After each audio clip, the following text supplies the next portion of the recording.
तुम्हारी हिम्मत कैसे हुई इसको अपने हाथ में लेने की या इसको हाथ लगाने की? किससे पूछकर तुमने इसको छुआ? मुझे यह बताओ, अगर यह टूट जाता तो डर और शर्म नाम की कोई चीज़ नहीं है तुम्हारे अंदर? जब देखो जहाँ देखो हर चीज़ से टकराते रहते हो। दुनिया भर में इतने सारे बच्चे हैं, इस घर में तुम्हारे अलावा 2 बच्चे और भी रहते हैं।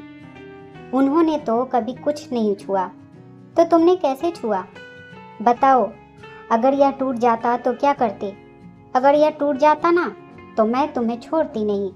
गुस्से से बौखलाई मीनाक्षी जी आग बबूला होते हुए भड़कते अंदाज में आग उगलते हुए उस नन्हे से बच्चे रवि पर चिल्लाकर अपना गुस्सा निकालते हुए बोली और उस कांच के फूलदान को रवि के हाथ से छीनकर वहां से हटाकर रख दिया। फूलदान को तो मीनाक्षी जी ने रवि के हाथ से छीनकर रख दिया था, लेकिन वह अब भी उसे ऐसे घूरे जा रही थी जैसे मानो आंखों से ही उसका खून कर देंगी। इतना गुस्सा मीनाक्षी जी आखिर रवि पर क्यों करती थी? ऐसा क्या था रवि का कसूर?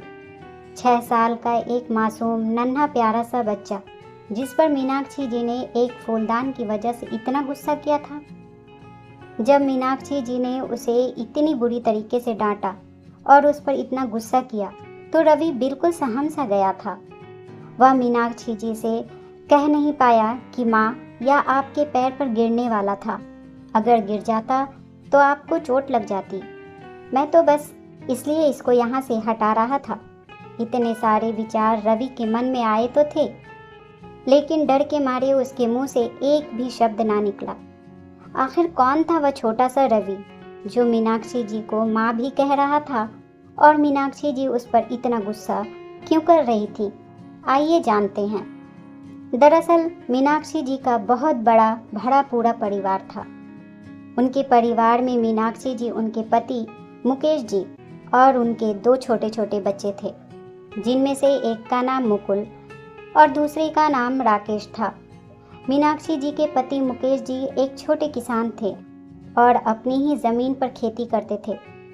खेती करते ही वह अपने बच्चे और अपने परिवार का पालन पोषण करते थे। भले ही मुकेश जी पैसों से ज़्यादा अमीर नहीं थे, लेकिन वह दिल से बहुत अमीर थे। किसी का बुरा होते उनसे देखा ही नहीं जाता था। दया तो उनके अंदर कूट कूट कर भरा था। वह बहुत ही समझदार, नेक दिल और उदार किस्म के इंसान थे। धीरे धीरे समय बीत रहा था और उनके दोनों बच्चे मुकुल और राकेश बड़े हो रहे थे। अब उनके दोनों बेटे जब स्कूल जाने लगे तो उन्हें लगा कि जैसे उनकी एक बहुत बड़ी जिम्मेदारी पूरी हो गई है। एक दिन मुकेश जी किसी काम से शहर गए हुए थे। मीनाक्षी जी घर का काम खत्म कर सिलाई करने बैठी ही थी कि तभी मुकेश जी एक 4 साल के बच्चे का हाथ थामे घर आए और मीनाक्षी जी से बोले, मीनाक्षी, अपनी ममता का थोड़ा सा हिस्सा इस मासूम बच्चे को भी दे देना। यह सुनकर मीनाक्षी जी चौंक गईं। झट से वह मुकेश जी की ओर देखते हुए बोली, यह किसका बच्चा ले आए हो आप? यह कौन है और किसका है, और आपसे इसका क्या नाता है? ढेरों सारे सवाल एक सांस में मीनाक्षी जी ने मुकेश जी पर दाग दिए। एक पल के लिए मुकेश जी बिल्कुल चुप हो गए। थोड़ी देर चुप रहने के बाद फिर अपनी पत्नी मीनाक्षी का हाथ पकड़कर बोले, मीनाक्षी, तुम्हें पता ही है ना कि आज मैं किसी काम से शहर गया हुआ था। शहर में बहुत बड़ा मेला लगा हुआ था। जब मेरा काम खत्म हो गया तो मैंने सोचा कि क्यों ना मेले में घूम लिया जाए। जब मैं मेले में पहुंचा और वहां घूमने लगा तो मैंने देखा कि ये बच्चा वहां भीड़ में बहुत ज़ोर ज़ोर से रो रहा था। जब मैंने पास जाकर इस बच्चे को रोते हुए देखा तो इधर उधर नज़र दौड़ाई। वहां आसपास कोई नहीं था। इस बच्चे को बिलखता हुआ देखकर मुझसे रहा नहीं गया। मैंने इसे गोद में उठा लिया, चॉकलेट देकर चुप कराया और मेले के मालिक के पास ले जाकर कहा कि इसके माता पिता गुम हो गए हैं। मेले के आयोजकों ने इसे बहुत ढूंढा। हमने भी इस बच्चे को आसपास दिखाकर पूछताछ की, बहुत सारे अनाउंसमेंट भी करवाए। हम वहाँ 2 घंटे तक बैठे रहे, लेकिन इतनी मेहनत और इंतज़ार करने के बाद भी कुछ पता ना चल सका कि इस बच्चे का माँ बाप कौन है, कहाँ है। थोड़ी देर और इसी उम्मीद में वहां बैठकर इंतजार करता रहा कि शायद इसके माँ बाप इसे ढूंढते हुए वहां पहुंच जाएं। लेकिन मेरा इंतजार बेकार रहा और इस बच्चे को लेने कोई नहीं आया। फिर मैं इस बच्चे को लेकर थाने गया, इसकी रिपोर्ट लिखवाई और अपना पता देकर आ गया हूँ। तुम बस 2 दिन इसे संभाल लो, फिर इसके माँ बाप आ ही जाएंगे। अब मीनाक्षी जी क्या करती? कोई बड़ा होता तो उसे भगा भी देती, लेकिन यह तो छोटा सा मासूम बच्चा था। फिर मीनाक्षी जी अपने पति मुकेश जी को अच्छे से जानती थी। उसे पता था कि उसके पति का स्वभाव कैसा है। वह भली भांति जानती थी किसी का दुख दर्द मुकेश जी से देखा नहीं जाता था। मीनाक्षी जी ने बेमन से बच्चे को नहलाकर मुकुल के पुराने कपड़े पहना दिए। 1 दिन बीता, फिर 2 दिन बीत गए, लेकिन इस बच्चे को लेने के लिए ना तो कोई आया, ना ही उसके बारे में कोई खबर मिली। अब धीरे धीरे तीसरा दिन भी बीतने लगा।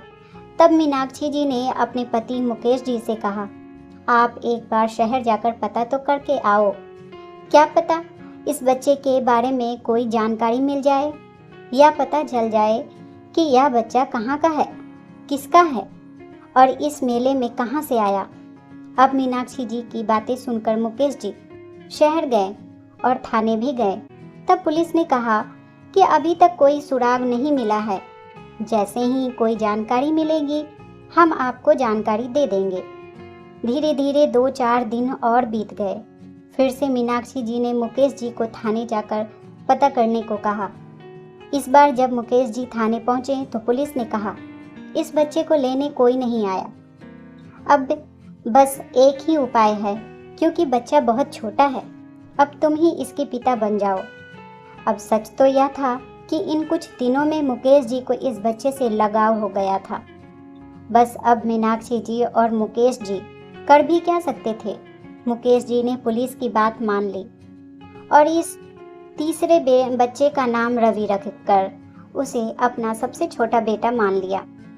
लेकिन मीनाक्षी जी उसे कभी भी अपना बेटा ना मान सकी। रवि उसे फूटी आंख नहीं सुहाता था। जब देखो तब अपने दोनों बच्चों से उसे नीचा ही रखती थी और उसका कोई खास ध्यान भी नहीं रखती थी।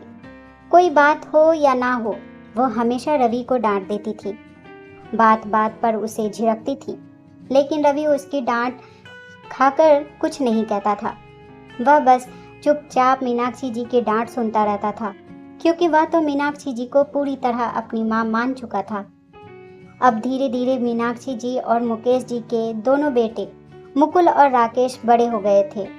उन्होंने इंटर की परीक्षा भी पास कर ली थी और अब कॉलेज की पढ़ाई के लिए शहर चले गए थे। लेकिन जब रवि की पढ़ाई की बारी आई तो मीनाक्षी जी ने अपने पति से साफ साफ कह दिया, मेरे पास इतना पैसा नहीं है कि मैं औरों पर बर्बाद करूं। समझ रहे हो ना आप? इसलिए आपको दूसरे पर पैसा बर्बाद नहीं करना है। मुकेश जी शांत स्वभाव के इंसान थे, इसलिए उन्होंने अपनी पत्नी से बहस करना सही नहीं समझा। उन्होंने सोचा, अच्छा है, एक ही तो बेटा बचा है, बाकी दोनों तो शहर में हैं, कम से कम एक बेटा मेरे पास रहेगा। इस तरह रवि मन लगाकर अपने माता पिता के काम को सीखने लगा और धीरे धीरे अपने पिता के काम में व्यस्त हो गया। रवि बहुत ही शांत स्वभाव का था, बिल्कुल मुकेश जी की छाया। पूरे गांव में रवि की तारीफ की जाती थी, जिसे सुनकर मुकेश जी फूले नहीं समाते थे। समय धीरे धीरे बीतता गया और मुकेश जी के दोनों बेटे मुकुल और राकेश की पढ़ाई पूरी हो गई। अब उन्होंने अपने पिता मुकेश जी से जितनी भी जमा पूंजी थी वह लेकर शहर में अपना व्यापार शुरू करने चले गए। दोनों शहर में रहने लगे। मुकेश जी और मीनाक्षी जी ने उनके लिए अच्छी लड़कियां देखकर उनकी शादी करवा दी। शुरुआत में मीनाक्षी जी को लगा कि अगर वह अपने दोनों बेटों की शादी करवा देंगी तो कम से कम उसे बहुओं का सुख मिलेगा। पूरा जीवन काम करते करते बीत गया, अब तो थोड़ा सा आराम मिलेगा। इसी सोच के साथ मीनाक्षी जी ने दोनों बेटों की शादी कर दी कि बहुओं के आने के से उसे कुछ राहत मिलेगी। लेकिन जो सोचा था वो कहाँ पूरा होता है। शादी के 1 महीने बाद ही दोनों बेटे अपनी पत्नियों को लेकर शहर चले गए। मीनाक्षी जी अब दिन रात उदास रहने लगी, जो मुकेश जी को बिल्कुल अच्छा नहीं लगता था। जब भी वह उन्हें देखते तो वह हमेशा उदास ही दिखाई देती। एक दिन मुकेश जी ने अपने बड़े बेटे मुकुल को फ़ोन करके मीनाक्षी की हालत बताई। पहले तो राकेश ने साफ मना कर दिया और कहा कि उसके पास इतना समय नहीं है कि वह आकर माँ को ले जाए। उसने कहा कि उसके व्यापार का बहुत नुकसान हो जाएगा और माँ को गांव से शहर लाने के लिए 1 दिन का समय तो जाएगा ही। उसने सुझाव दिया कि बेहतर होगा कि पिता ही माँ को शहर छोड़ आए। अगली सुबह मुकेश जी ने मीनाक्षी जी से कहा, मीनाक्षी उठो और तैयार हो जाओ, हमें शहर जाना है। दोपहर की बस पकड़कर वह अपने बड़े बेटे मुकुल के पास शहर पहुंचे। शहर पहुंचने के बाद राकेश की पत्नी ने ठीक से मुकेश जी और मीनाक्षी जी को चाय नाश्ते का इंतज़ाम किया। बहू को लगा कि सास ससुर 1-2 दिन रुक कर लौट जाएंगे, इसलिए उसने अच्छे से खातिरदारी की। मीनाक्षी अपनी बहू और बेटे को देखकर बहुत खुश हो गई। मुकेश जी ने कहा, बेटा, मुकुल गांव में तुम्हारी माँ तुम्हारे बिना बहुत उदास रहती है, तो क्यों ना कुछ वक्त के लिए मैं तुम्हारी माँ को तुम्हारे पास छोड़ जाऊं। यह सुनकर बहुओं को मानो सांप सूंघ गया हो, लेकिन वह कुछ नहीं कह सकी। इस तरह मुकेश जी मीनाक्षी को शहर छोड़कर गांव लौट आए। अब मुकुल और राकेश दोनों बेटों और उनकी पत्नियों को मीनाक्षी चुभने लगी। बहुएं सुबह देर से उठती थी और सारा काम मीनाक्षी जी से करवाती थी। शुरू में तो मीनाक्षी बड़े चाव से घर का काम करती थी, यह सोचकर कि बहुएं बेचारी सारा काम खुद ही करती है, मेरे आने से उन्हें सहारा मिल जाएगा। लेकिन धीरे धीरे उनकी हालत बद से बदतर होती गई। अब बहुएं कोई भी काम नहीं करती थी। अगर 1 गिलास पानी भी चाहिए होता तो मीनाक्षी जी को ही बुलाया जाता। शुरुआत में मीनाक्षी जी ने कोई शिकायत नहीं की, लेकिन धीरे धीरे उनके सब्र का बांध टूटने लगा। मीनाक्षी जी को शहर आए हुए 2 महीने हो गए थे। एक दिन मुकेश जी ने सोचा, बहुत दिन हो गए हैं, ना तो मीनाक्षी से कोई बात हुई है, ना ही कोई हालचाल मिला। यह सोचकर वह अचानक बिना बताए शहर पहुंच गए।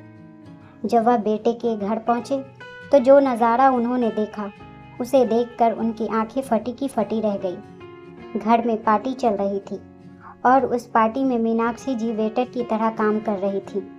जब उनके हाथ से खाने की प्लेट गिर गई और सारा खाना फर्श पर बिखर गया, तो मुकुल और उसकी पत्नी ने उन्हें सबके सामने ज़बरदस्ती फर्श साफ करने को कहा। उनके सभी दोस्त और रिश्तेदार मीनाक्षी जी को अनपढ़ गंवार और ना जाने क्या क्या कह रहे थे। हद तो तब हो गई जब मुकुल की पत्नी ने मीनाक्षी जी को थप्पड़ मारने के लिए हाथ उठाया, लेकिन तभी मुकेश जी ने उसका हाथ पकड़ लिया। मुकेश जी ने यह देखकर अपनी आंखों पर विश्वास नहीं किया कि उनका अपना सगा बेटा अपनी माँ के साथ ऐसा सलूक कर सकता है। गुस्से में आग बबूला होकर उन्होंने मुकुल और राकेश को थप्पड़ जड़ दिए और मीनाक्षी जी को वहाँ से लेकर गांव लौट आए। मीनाक्षी जी गांव तो आ गई, लेकिन अपने सगे बेटों और बहुओं का व्यवहार वो कभी भूल नहीं पाई। अब जब भी उन्हें अपने साथ हुए अन्याय की याद आती, वह सहम सी जाती थी। अब मीनाक्षी जी सोचने लगी कि जिन बेटों को के लिए उन्होंने रवि को कभी अपनाया ही नहीं, वही उसे हमेशा के लिए अकेला छोड़ गए। इधर मुकेश जी को भी अब अस्वस्थ रहने लगे। रवि ने उन्हें आराम करने के लिए कहा और खेती का सारा काम खुद संभाल लिया। फिर मुकेश जी ने अपने एक पहचान की बेटी कोमल से रवि की शादी कर दी। 1 साल बाद रवि एक बेटे का पिता भी बन गया। धीरे धीरे मीनाक्षी जी का झुकाव रवि की ओर होने लगा। यह देखकर मुकेश जी बहुत खुश थे। एक दिन मुकेश जी धूप में बैठकर अपने पोते को खिला रहे थे कि अचानक बेहोश हो गए। दरअसल पिछले कई दिनों से उनके सीने में बहुत तेज दर्द था, लेकिन उन्होंने रवि को कुछ नहीं बताया था। उस दिन खेलते खेलते अचानक उनका दर्द बढ़ गया। रवि तुरंत उन्हें अस्पताल ले गया।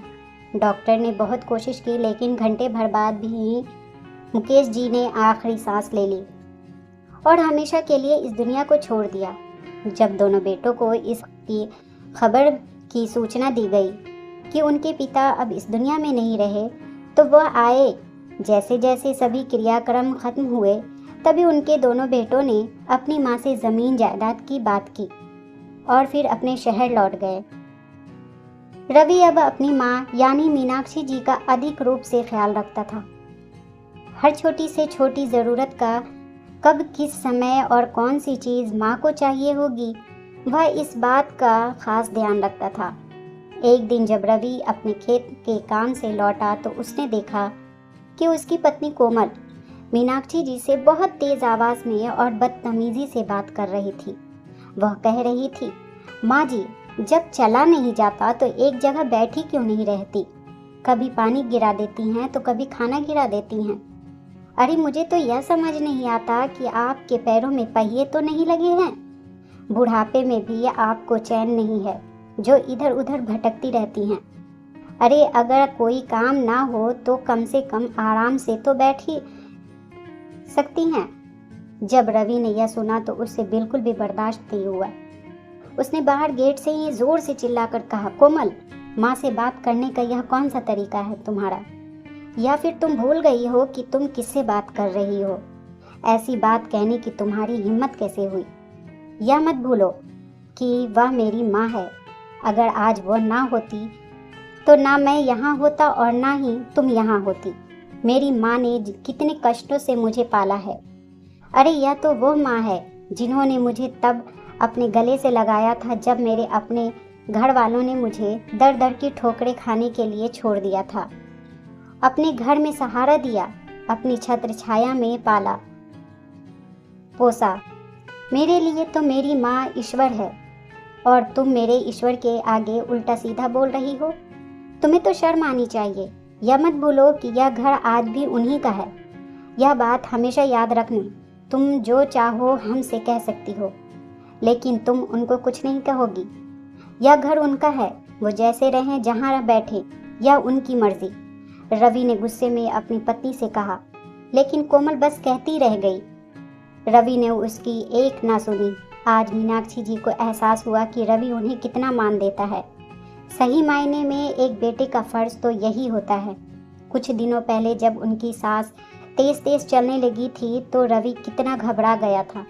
जब मुकेश जी बेहोश हो गए थे तब रवि उन्हें अस्पताल लेकर दौड़ा था, जबकि उनके अपने दोनों बेटे ने तो काम में बहुत व्यस्त होने का बहाना बना दिया था। अगर मीनाक्षी जी को कुछ हो जाता तो रवि दिन रात उनकी सेवा में लगा रहता।